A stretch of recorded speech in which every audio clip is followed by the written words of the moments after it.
আচ্ছা বলুন তো, শু পরার সময় আপনি কোন পায়ে আগে মোজা পরেন? বা খেয়াল করে দেখেছেন কি যে চটি জুতো পরার সময় আপনি ডান পায়ে আগে পরেন? অথবা ধরুন সন্ধেবেলায় বাইরে থেকে ঘরে ফিরলেন, ঘর অন্ধকার, আপনার হাত লাইট অন করার জন্য কিন্তু অটোমেটিক সুইচ বোর্ডে চলে যায়। কি হয় তো এমন? এখন প্রশ্ন হলো, এই কাজগুলি কি আপনি সবসময় ভেবেচিন্তে করেন? না, এগুলি আপনি সবসময় ভেবেচিন্তে করেন না। এগুলি করেন অভ্যেসবশত এবং কিছুটা সেমি অটোমেটিক ভাবে।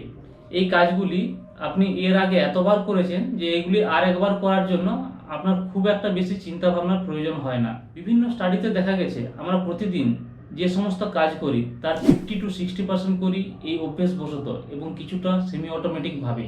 এখন প্রশ্ন হলো, আমাদের মধ্যে হ্যাবিট বা অভ্যাস তৈরি হয় কেন? এর নির্দিষ্ট কোনো কারণ আছে কি? কিভাবেই বা হ্যাবিট তৈরি হয়? আসুন এটি ভালোভাবে বোঝার আগে এডওয়ার্ড থর্নডিক নামের একজন আমেরিকান সাইকোলজিস্টের একটি অ্যানিমেল স্টাডির কথা জেনে নিই। ভদ্রলোক কিছু বিড়াল নিয়ে স্টাডিটি আরম্ভ করেন। তিনি একটি বিশেষভাবে খাঁচা তৈরি করেন এবং কিছু বিড়ালকে সেই খাঁচার মধ্যে রাখেন।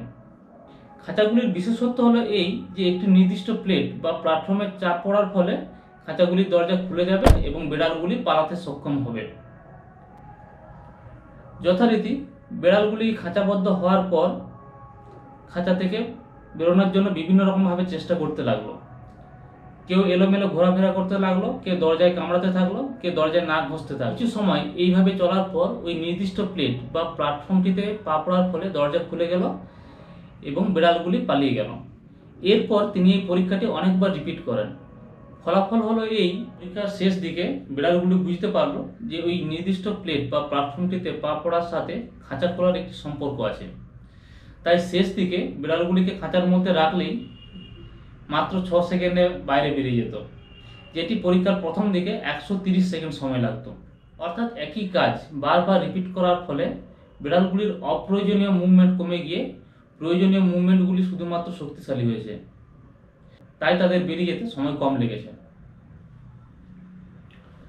এখন বিড়ালগুলির এই খাঁচাবদ্ধ অবস্থাকে যদি আমরা অ্যানালিসিস করি তবে এটিকে 3টি ভাগে ভাগ করতে পারি। খাঁচাবদ্ধ হওয়া অবস্থায় এবং সেখান থেকে পালিয়ে যাওয়ার চেষ্টা করা, অর্থাৎ এটা কি কিউ ফেজ বা স্টিমুলাস ফেজ বলতে পারি।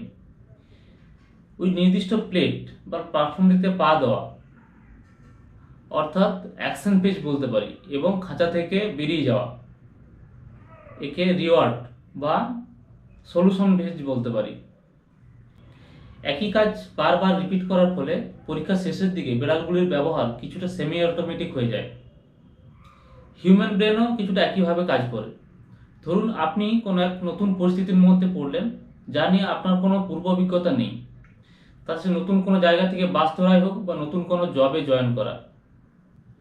এখন এই নতুন পরিস্থিতিতে আপনার ব্রেন প্রতিটি ইনফরমেশনকে খুব গভীরভাবে অ্যানালিসিস করে তার থেকে একটি যুক্তিসঙ্গত মানে বোঝার চেষ্টা করবে।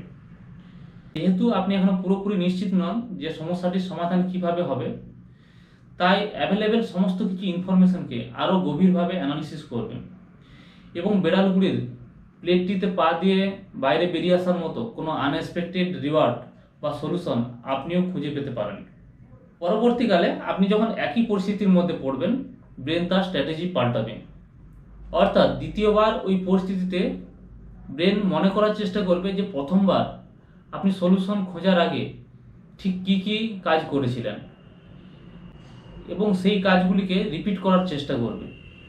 অর্থাৎ ব্রেন একটি নির্দিষ্ট নিয়ম তৈরি করে ফেলবে, যদি এই রকমভাবে প্রবলেমটি দেখা দেয় তবে আমি এই অ্যাকশন নিয়ে প্রবলেমটি সমাধান করতে পারবো। যেহেতু অপ্রয়োজনীয় মুভমেন্টগুলি কমে যাচ্ছে, তাই এই সময় ব্রেনের অ্যাক্টিভিটি প্রথমবারের থেকে কিছুটা কম থাকবে। এটা একটা ফিডব্যাক লুপ, যেখানে আমরা চেষ্টা করি, ফেল হই এবং আবার নতুনভাবে চেষ্টা করি। এইভাবে বারবার একই কাজ রিপিট করার ফলে অপ্রয়োজনীয় মুভমেন্টগুলি কমে গিয়ে প্রয়োজনীয় মুভমেন্টগুলি শক্তিশালী হয়, আর এভাবেই হ্যাবিট বা অভ্যাস তৈরি হয়। হ্যাবিট তৈরি হয় কেন সে তো বুঝলাম, কিন্তু কেন হয়? কারণ কনসাস ব্রেন শুধুমাত্র একটি কাজের উপর একসাথে অ্যাটেনশন দিতে পারে। এটি মানুষ জাতির সার্ভাইভালের জন্য একটি প্রবলেম, কারণ আমাদের পরিবেশ এবং পারিপার্শ্বিক সবসময় বিভিন্ন রকম সমস্যাতে পরিপূর্ণ। সেই জন্য ব্রেন কি করে, তার বিশ্বস্ত বন্ধু, তার নন কনসাস ব্রেনকে কিছু কাজের দায়িত্ব দেয়, যাতে সে পুরোপুরি অ্যাটেনশন সবচেয়ে গভীর প্রবলেমটিতে দিতে পারে। হ্যাবিট তৈরি হয়ে গেলে ব্রেন তার এই ট্রায়াল অ্যান্ড ইরর প্রসেসটাকে স্কিপ করে এবং একটি নির্দিষ্ট নিয়ম তৈরি করে ফেলে। যদি সমস্যা এইরকমভাবে দেখা দেয় তবে তার সলিউশন এইরকমভাবে করব। মাঝখানে কিছু প্রসেস জাম্প করার জন্য ব্রেনের অ্যাক্টিভিটি কম হয়। তার ফলে কিছু কাজ নন কনসাস মাইন্ডকে দেওয়ার জন্য ব্রেনের কগনিটিভ লোড কিছুটা কমে, তাই এনার্জি কনজামশনও কম হয়।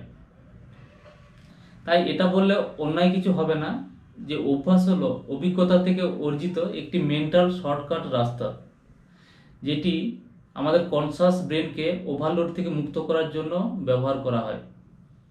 আর যখন কোনো হ্যাবিট বা অভ্যাস তৈরি হয়ে যায় তখন এক্স্যাক্টলি এটাই ঘটে। এখন ছোটোখাটো কোনো ব্যাপারে যদি আমাদের প্রতিনিয়ত সিদ্ধান্ত নিতে হয় তবে আমাদের টাইম ফ্রিডম কিছুটা কমে যায়। বদলে আমরা যদি কিছু নির্দিষ্ট রুটিন বা অভ্যাস তৈরি করে ফেলি তাহলে আমরা আমাদের খুব গুরুত্বপূর্ণ কাজের জন্য আরও বেশি সময় ব্যয় করতে পারবো। আমি এই ইনফরমেশনগুলি নিয়েছি জেমস ক্লিয়ারের বিখ্যাত বই অ্যাটমিক হ্যাবিট এবং কিছু হ্যাবিট জার্নাল থেকে, যার সোর্স লিঙ্ক ডিসক্রিপশন বক্সে দেওয়া আছে। দেখা হবে পরের ভিডিওতে। আজকের মতো বাই বাই।